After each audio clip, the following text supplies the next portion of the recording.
This is the weekly audio for study until the 25th of August, 2024.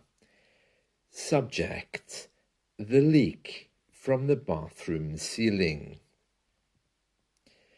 It was 8 a.m. on the 15th of August, 2024, and I was nursing a glass of orange juice, wondering why I gave up coffee when suddenly I heard rain. But it was closer than usual, and the drops seemed to be louder compared to the usual light tapping on my window. I arrived at the bathroom door seconds later to find water leaking down from the light sockets onto the floor.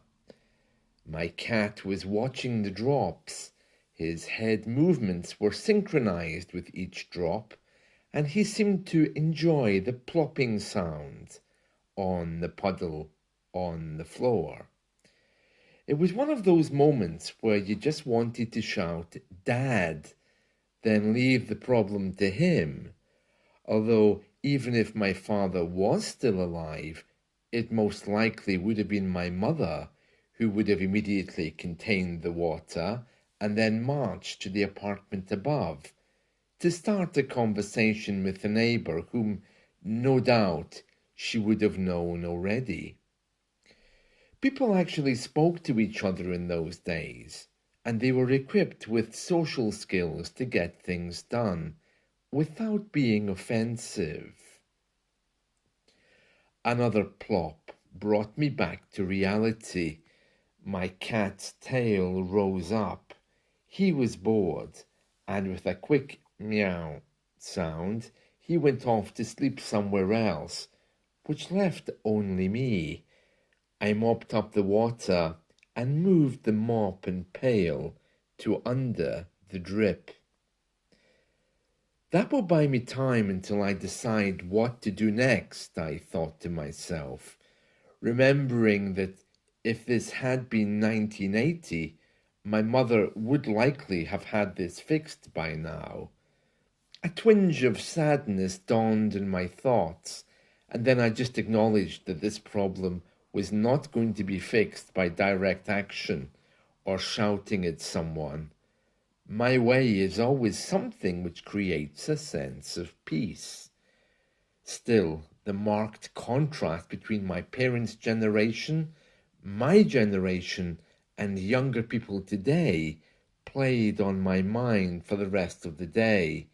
I thought of my parents and those words by the poet Tennyson, which we always use to remember the deceased.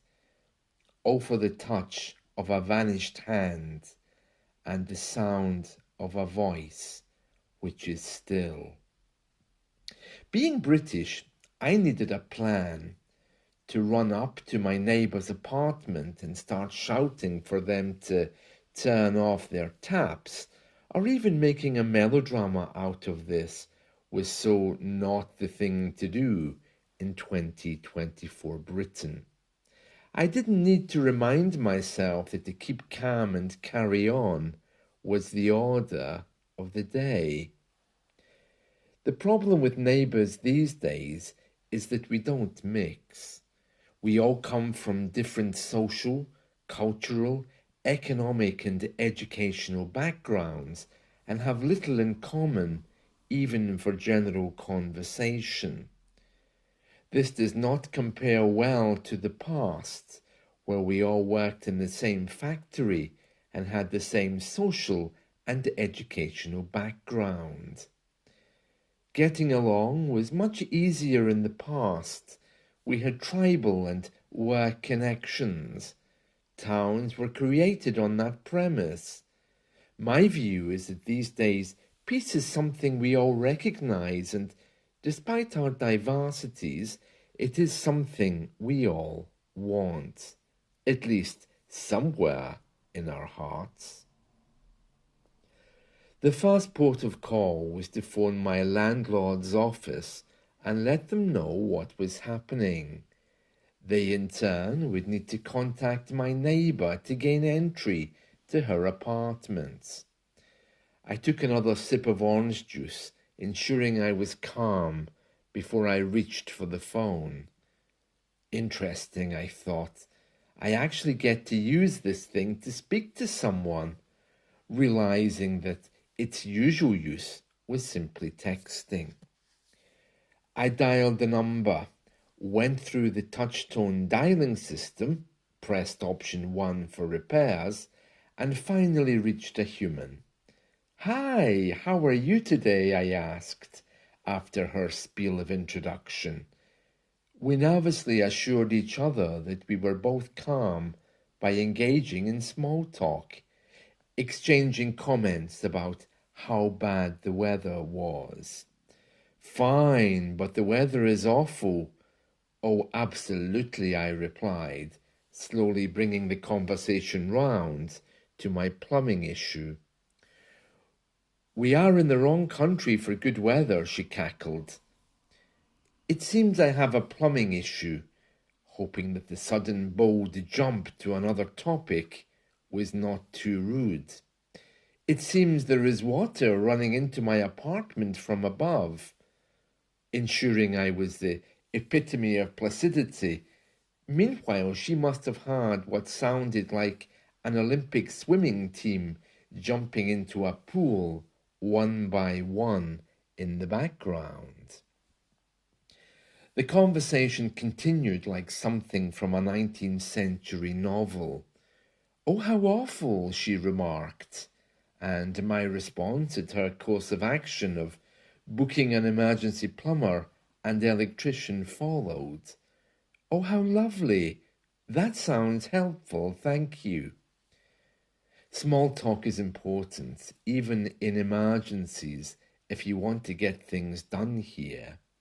She calmly arranged for the plumber to call, as well as an electrician, and dialed my neighbour to talk to her as well.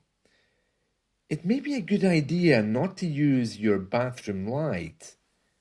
She was being as indirect with her communication as I was. I just knew we were going to be friends by the end of this conversation. We all know that phrases like, "it may be a good idea not to," in reality means stay the hell away from the thing. For me, the most important thing was staying calm.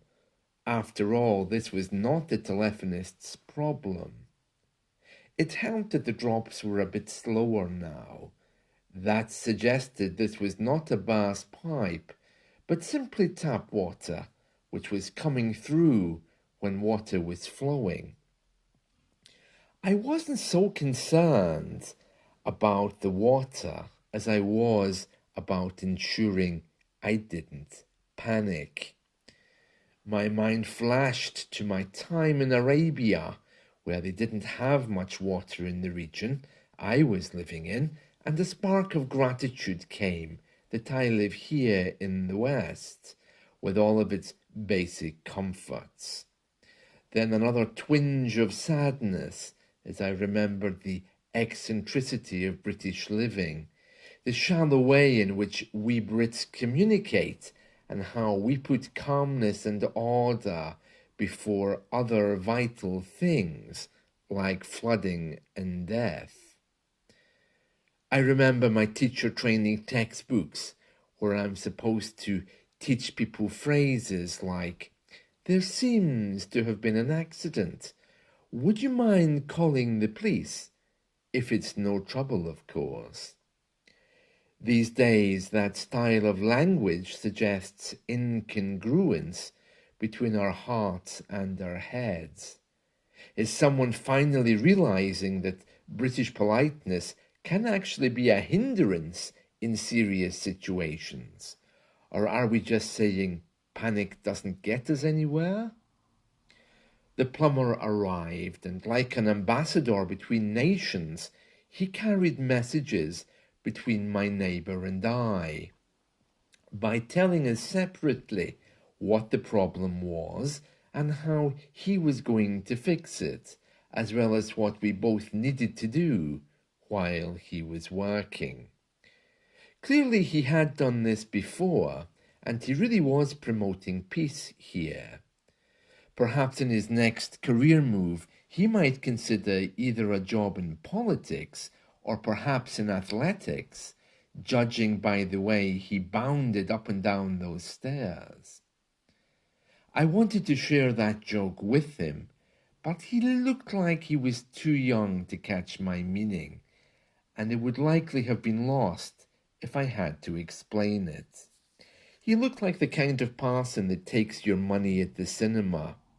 They wish you a nice day, they check your ticket, and ask if you want to buy popcorn. Then they say enjoy the movie, but you just know that they really don't care whether you enjoy the movie or not. You're not their problem. You're just another bad-tempered old person amidst a stream of young people tapping apps on their phones. Still, he brought a great sense of peace to what could have been a very difficult time. We Brits are changing, that's for sure. Many younger people are not okay with our genteel styles of communicating, thanks to the internet, globalization, as well as individuality instead of community. It's hard to see what this country will look like in another 40 years. It is true that in emergencies, things could be resolved much quicker if we were able to be more honest and forthcoming with our feelings. These days there are many good reasons why order and keeping calm is pivotal, cementing pillars of a good society. It shaped us, our past, and our nation. But I find myself looking over my shoulder, wondering where the country has been, and more importantly, where it's going.